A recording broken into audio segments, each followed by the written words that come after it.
Bueno, este siguiente tema es mucho más interesante que el anterior. Es un tema bastante, mm, no sé qué palabra usar, controversial, en el sentido de que esta palabrita de poliquístico es una palabra que es muy usada, muy sobredimensionada, y obviamente es una palabra que no es adecuada para el contexto en el que en lo que representa, ¿no? Y ahora en esta exposición vamos un poco a entender bien, ¿no? De dónde viene esto, por qué no es tan adecuado y cómo deberíamos usarlo de la mejor manera, ¿no? Es un término ya clásico, ¿no?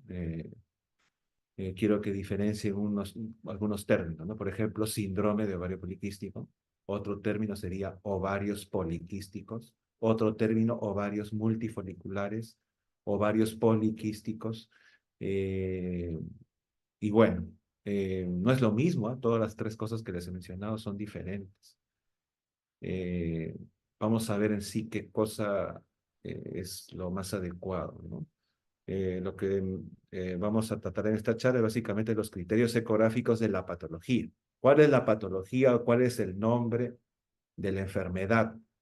El nombre conocido antiguamente como síndrome de Stein y Leventhal es nada más y nada menos que el síndrome de ovario poliquístico. Un término que probablemente cambie en el futuro, pero que por lo pronto lo conocemos como síndrome, porque tiene una serie de características, ¿no? que engloba una heterogeneidad entre las diversas manifestaciones de este cuadro. Por eso es que nosotros en medicina a todo este tipo de enfermedades con manifestaciones diversas, las agrupamos y le damos el nombre de síndrome, ¿no? Y justamente por eso el síndrome de ovario poliquístico, ¿no? Se puso ese tema de ovario poliquístico o ese nombre porque en las biopsias de Stein y Leventhal pues se encontraban pues justamente esos ovarios llenos como un collar lleno de bolitas, ¿no? Y por eso quedó con ese nombre, ¿no? Esa descripción inicial que hicieron. Bien, bueno, entonces, bueno, para esta presentación no tengo conflicto de intereses. ¿Qué vamos a ver hoy día? Los criterios diagnósticos del síndrome de ovario poliquístico. Vamos a describir los criterios ecográficos eh, de lo que sería ovarios poliquísticos. Y vamos a discutir la diferencia, ¿no? Entre ovarios poliquísticos y síndrome de ovario poliquístico. Es un juego de palabras, pero son diferentes. Y vamos a ver algunos casos especiales. Bueno, esto ya lo saben ustedes, el síndrome de ovario poliquístico es una patología endocrinológica, es la más común en mujeres en edad reproductiva, tiene una prevalencia del 6.6%. Es una patología de descarte. ¿Qué quiere decir? Que tengo que descartar otras patologías y si no encuentro nada, recién puedo decir que es un síndrome de ovario poliquístico. Pues en realidad los criterios diagnósticos a lo largo de la historia han sido discutidos. Hasta la fecha, en realidad, tenemos, digamos, ciertos fenotipos que no son aceptados, ¿no? Entonces, hay una discusión en ese aspecto porque obviamente es una amplia variedad de presentaciones que podríamos tener, ¿no? Digámoslo así, la disyuntiva viene y el punto de quiebre viene en que tener las manifestaciones me va a traer un efecto, o sea, una enfermedad, entre comillas, algo malo o no. Y en ese punto es en el que lo deberíamos basar, ¿no? O sea, no basta solo con decir que tengo la imagen o que tengo alguna cosa, sino que eso trae un efecto o un problema en la salud de la paciente, ¿no? Bien, entonces los hallazgos ecográficos de ovarios poliquísticos son frecuentes en la práctica diaria. Ustedes van a encontrar muchas pacientes que le van a hacer su ecografía y van a encontrar ovarios poliquísticos, entre comillas. Entonces ahí viene el primer punto. Cuando uno habla de un quiste, inmediatamente se viene a la mente que es algo malo, ¿no? Un quiste, pues, ¿no? Un quiste, por definición operacional, por decirlo así, es una imagen anecogénica mayor de 3 centímetros que se encuentra en alguno de los anexos, en alguno de los ovarios. Ese es un quiste ecográficamente hablando. Ahora viene el otro punto, poliquístico, o sea, significa que hay muchas imágenes anecogénicas. Ahí el tema del tamaño obviamente es mucho menor. Pero mi pregunta o la reflexión sería, las imágenes anecogénicas que encuentro en el ovario y dicho sea de paso, para que ustedes lo conozcan, son folículos antrales o folículos en desarrollo hasta que se llega al folículo maduro de grafo. Son imágenes anecogénicas todas. Todos los folículos, o sea, todas las casitas donde se encuentran los óvulos, son parte de lo que sería el desarrollo folicular normal de una paciente. ¿Vamos a encontrar folículos? Sí. A menor edad hay más folículos, ¿no? Es una reserva de folículos, es una reserva ovárica de una mujer en edad reproductiva que conforme pasa el tiempo se va agotando. Quiere decir que al inicio, en edad de preadolescencia, pubertad, en adelante va a presentarse con una cantidad de folículos grande y va a ir disminuyendo. Y en la ecografía vamos a ir viendo con el paso de los años una disminución paulatina del conteo folicular. O sea, de imágenes anecogénicas, o sea, de folículos que erróneamente le podemos decir quistes, ¿no? Y ahí viene el punto. Cuando encontramos muchos folículos, ¿qué decimos? Es un ovario poliquístico. Y está mal. Ese término no debería ser el término adecuado porque muchas de estas pacientes multifoliculares no tienen una enfermedad, sino que simplemente tienen muchos folículos. Hay mujeres que pueden tener un conteo folicular de 20, de 25, otras de 10, de 15. ¿Eso representa una enfermedad? No.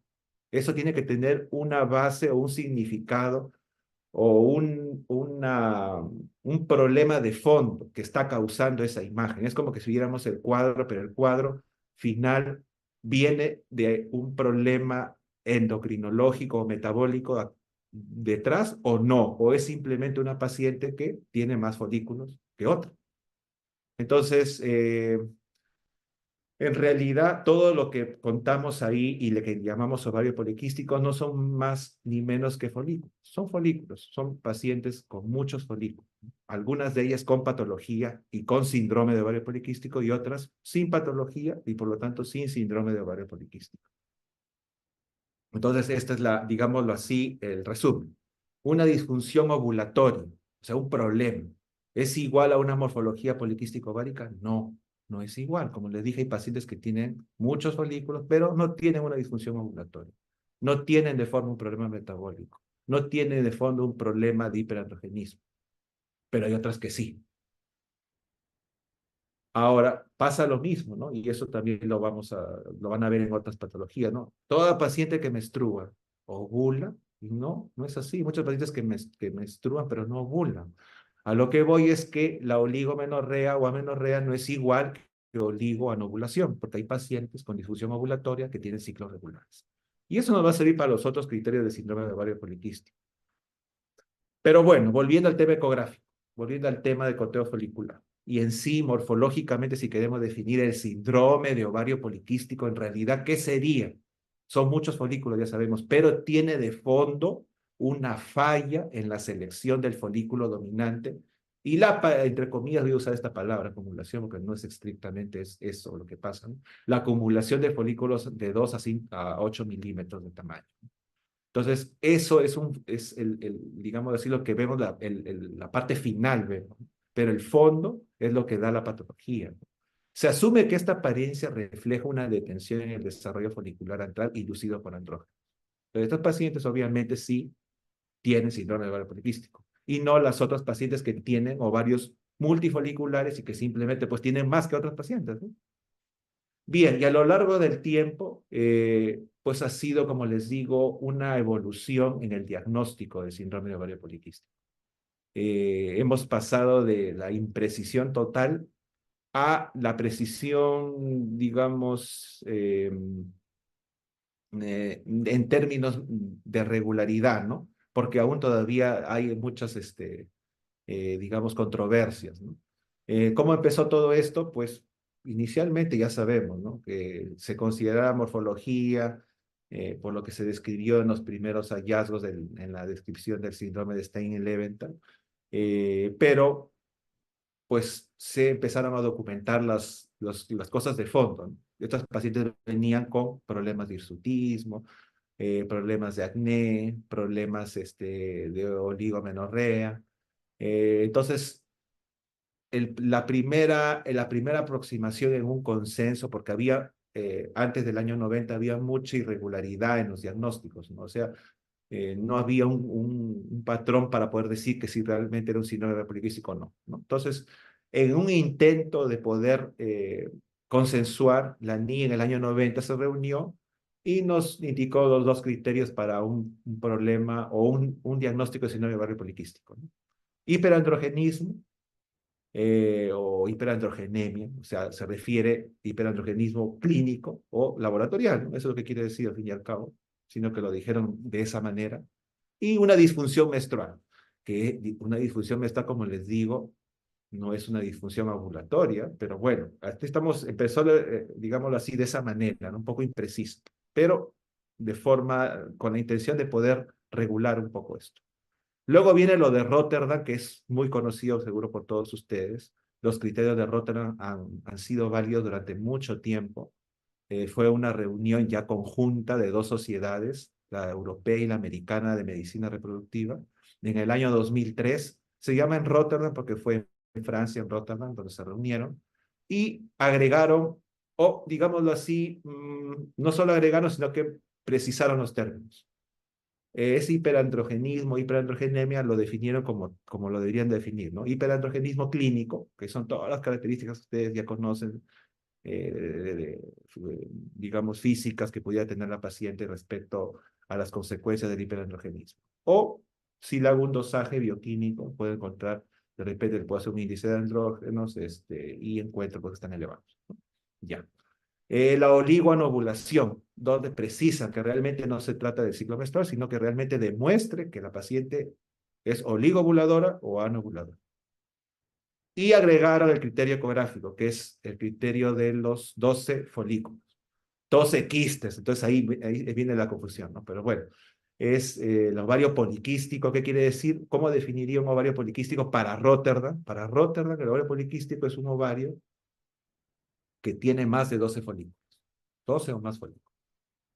Bien, bueno, hasta ahí digamos que no era, había muchos problemas en,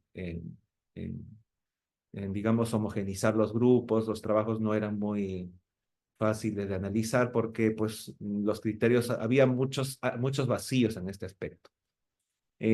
Otras sociedades empezaron, digamos, a darle otra importancia a las cosas, ¿no? Por ejemplo, la Sociedad de Sexo de Andrógenos, como su propio nombre lo dice, o la Sociedad de Síndrome de Ovario Poliquístico, que es una sociedad también que ha sido muy importante, más adelante lo vamos a ver, en dar algunos criterios. En el año 2006-2009 propusieron básicamente como el hiperandrogenismo como eje fundamental, ¿no? En lo que es el diagnóstico. Tiene que haber hiperandrogenismo.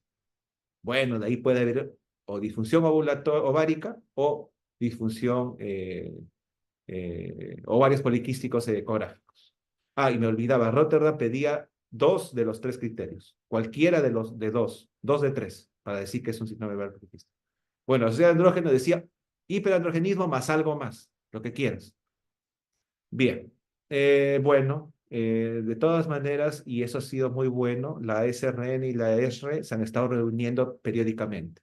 En el 2007 se volvieron a reunir, esta vez en Tesaloniki, pero no cambiaron el criterio ecográfico, no cambiaron ninguno de los criterios para diagnóstico de síndrome de ovario poliquístico. Lo que se dedicaron más en ese consenso es a dar consensos o ideas sobre el tratamiento. Bien, después se volvieron a reunir 4 años después, más o menos cada 4 años se han estado reuniendo, en el 2011 en Ámsterdam, y trataron un poco más sobre las especificaciones en algunos casos especiales, adolescentes, por ejemplo, de repente pacientes perimenopáusicas, y así, ciertas características en poblaciones pequeñas o ciertas diferenciaciones en el tratamiento, pero no tocaron todavía los criterios, ¿no? Seguíamos con los criterios de Rotterdam hasta el año 2011.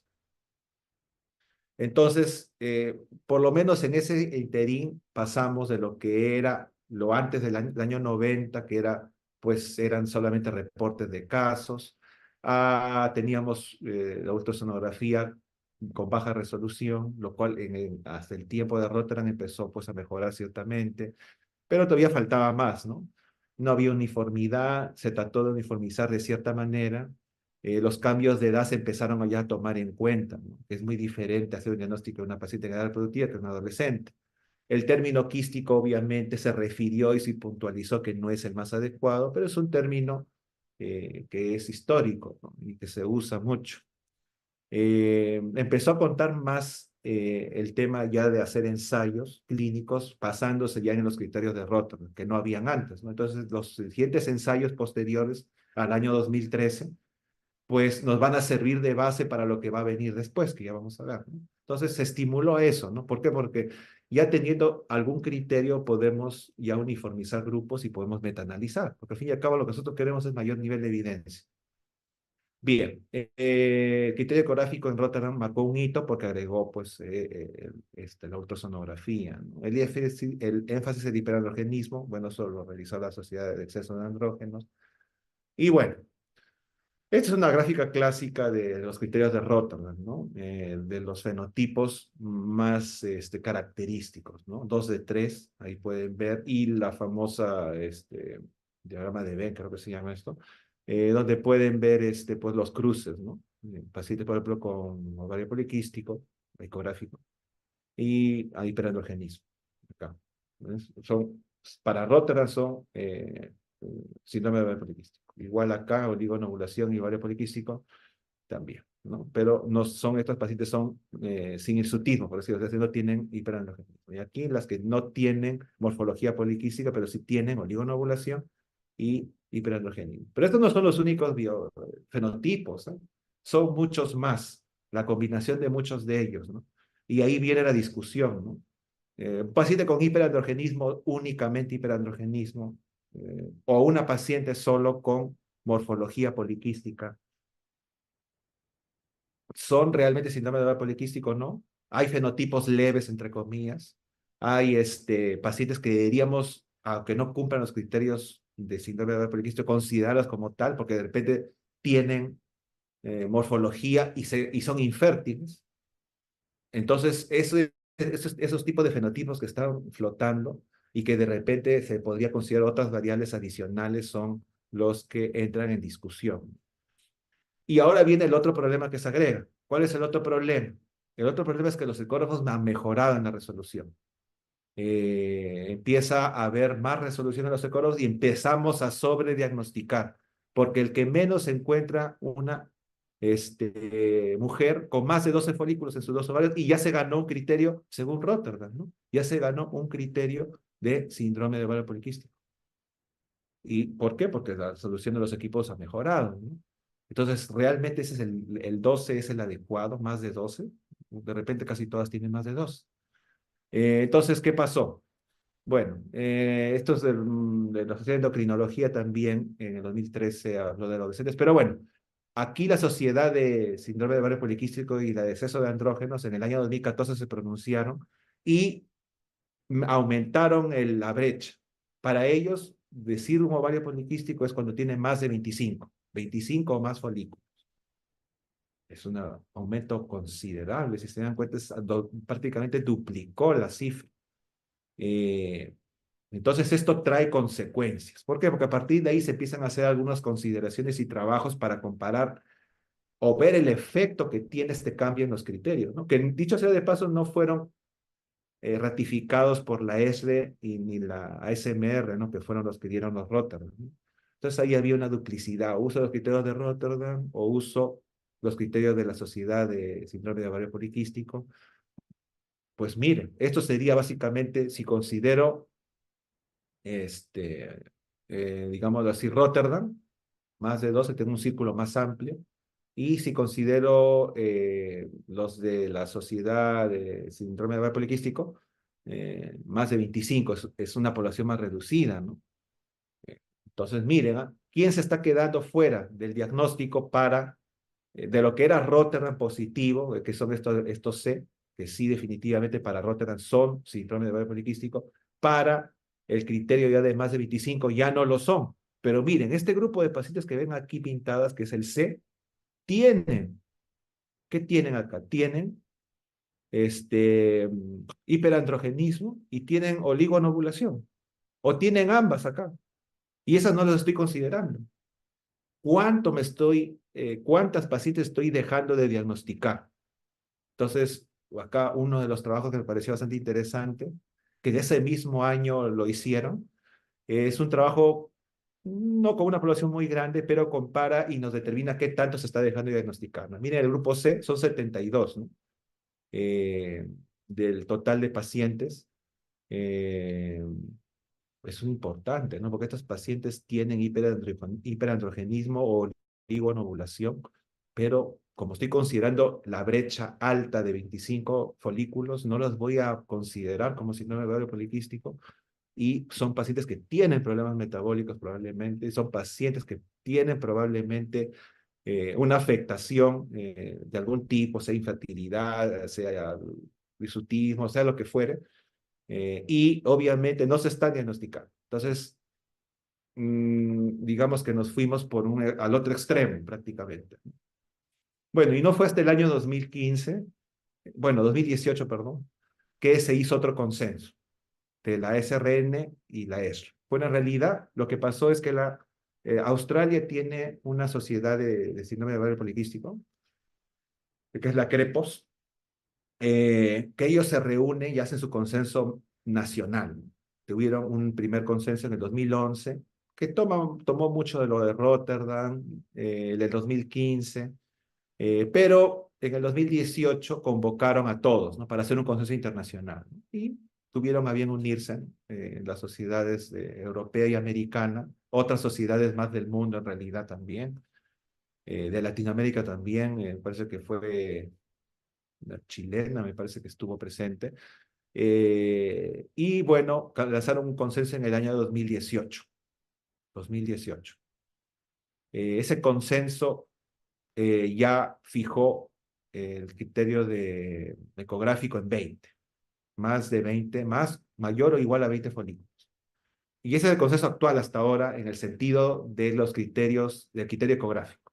Hay otro consenso nuevo que también es otro update de las mismas sociedades, ¿no? La SRN, la ESRE y la australiana, que ha salido el año pasado, ¿no? Y ahí hablan de la hormona antimuleriana que ya les voy a mencionar, ¿no? Que en el consenso anterior de 2018 no se le daba todavía el valor que correspondía, no se le podía considerar como un criterio diagnóstico y que ahora ya se le considera. Bueno, estamos basándonos ya en revisiones sistemáticas. Obviamente todavía hay un riesgo de sesgo moderado o alto por la heterogeneidad de los trabajos aún. Pero eh, estamos en ese camino, ¿no? Mientras que lleguemos a homogenizar más los grupos, vamos a poder hacer más metaanálisis y se va a poder mejorar un poco esto, ¿no? Eh, Viéndonos al punto, ¿cómo hago el diagnóstico? Ecografía en mano. ¿Cómo documento la presencia de ovarios poliquísticos? Pues tengo dos criterios. Tengo que hacer conteo folicular y volumen ovárico. Dos cosas. Me basta con uno, ¿eh? Me basta con uno de los dos y me basta que sea de un solo ovario. Nada más, o sea, un solo criterio y en un solo ovario para decir que tiene, entre comillas, el criterio de ovario poliquístico, ¿no? Por el término que se usa. La ecografía tiene que ser transvaginal. Si no se puede, se podría hacer por vía transabdominal, pero ya tenemos una deficiencia en el diagnóstico, ¿no? Porque hay un 30% de mujeres que sí tienen síndrome de ovario poliquístico que no se va a poder o se nos va a pasar por alto estos ovarios poliquísticos, ¿no? Vamos a requerir obviamente que la vejiga esté llena, evitar comprimir los ovarios. Puedo ayudarme de la tecnología actual, hacer un clip, ¿no? Un cine para verificar luego y contar, digamos, con calma o hacer un barrido 3D, etcétera, ¿no? Pero igual me baja mi tasa de diagnóstico. ¿En qué momento se hace esta ecografía? Eso se hace en fase folicular temprana. ¿Por qué? Porque yo quiero que todos los folículos sean pequeños. Si yo lo hago en fase folicular tardía, ya voy a tener selección y dominancia, o sea, voy a tener un folículo maduro. Y eso me va a alterar el volumen y me va a alterar el conteo, porque puede que me dificulte hacer el conteo de los folículos pequeños. Por eso se prefiere que sea en fase folicular temprana, o sea, postmenstrual. Debería ser explorada en esa etapa. Eh, pues imágenes vamos a tener como estas, ¿no? Antes le llamaban el collar, ¿no?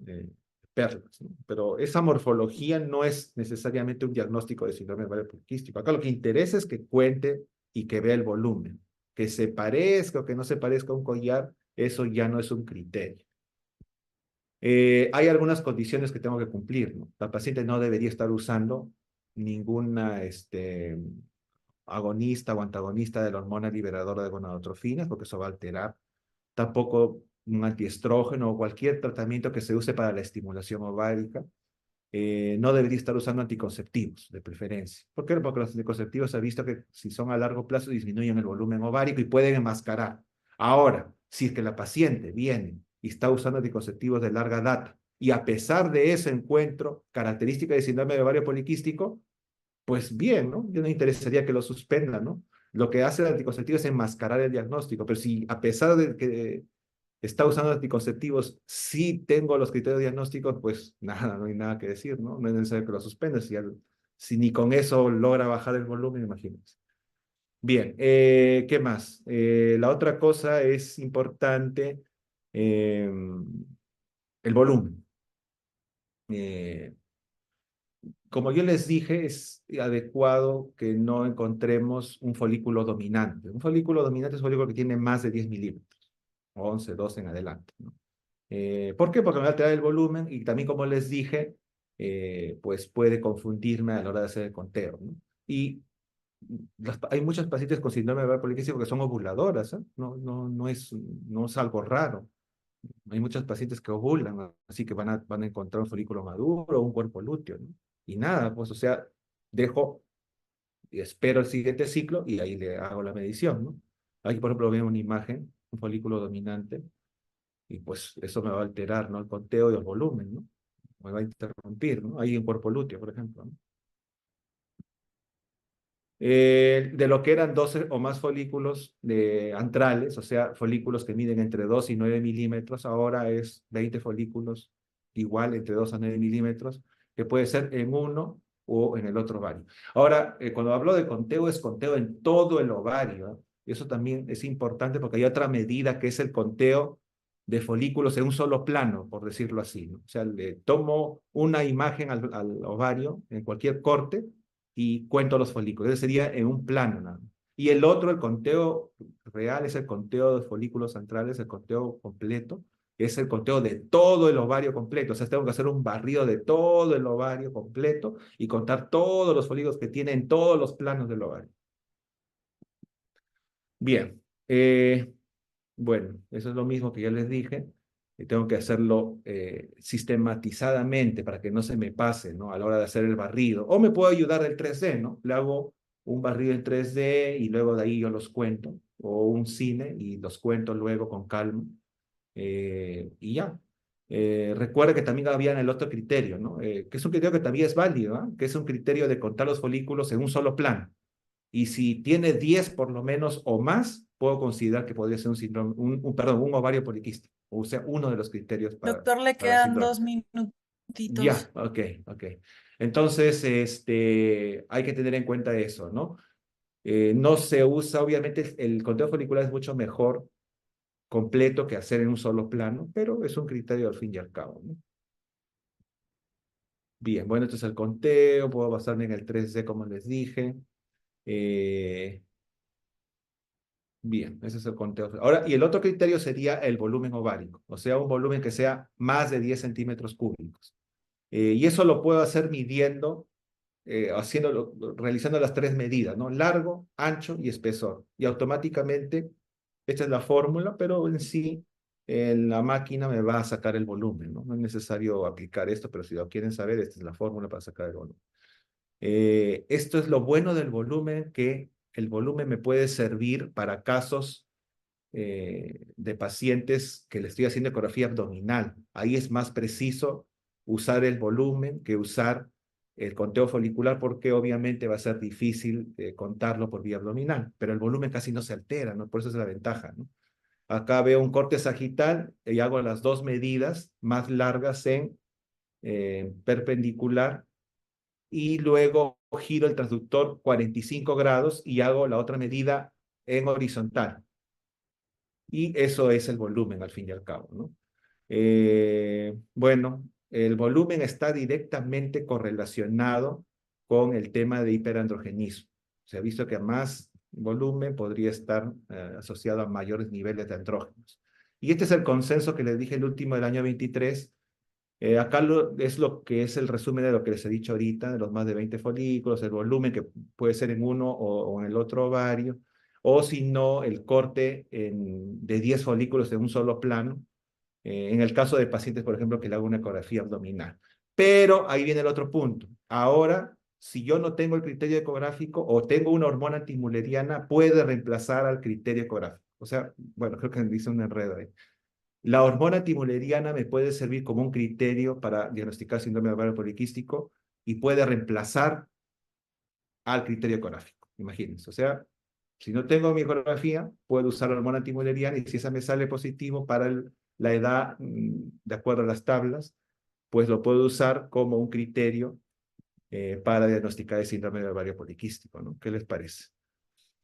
Bien, eso es una de las cosas nuevas, ¿no? Y bueno, esto para terminar son las controversias básicamente que ya les he ido mencionando en el transcurso de la charla. La edad no es igual. Hay fenotipos controversiales que nos ponemos de acuerdo si los vamos a considerar como síndrome de ovario poliquístico o no. Ya saben la diferencia entre ovario poliquístico y realmente tener el síndrome de ovario poliquístico. En adolescentes, la particularidad es que a veces tenemos que hacer ecografía abdominal o muchas de las veces por el tema de que no han tenido relaciones sexuales y obviamente eso nos limita un poco, ¿no? No podemos hacer un diagnóstico realmente preciso, hay que tener en cuenta que el diagnóstico se debería hacer con la madurez y la madurez del eje la vamos a tener 8 años después de la menarquia con seguridad. Los criterios más importantes aquí, más que la imagen, sería el hiperandrogenismo y la oligoamenorrea, ¿no? Más que el criterio ecográfico, y eso es algo importante. Aquí el volumen es fundamental. Y bueno, si hay casos inconclusos, pues esperar, ¿no? Esperar la madurez para recién poder dar un diagnóstico.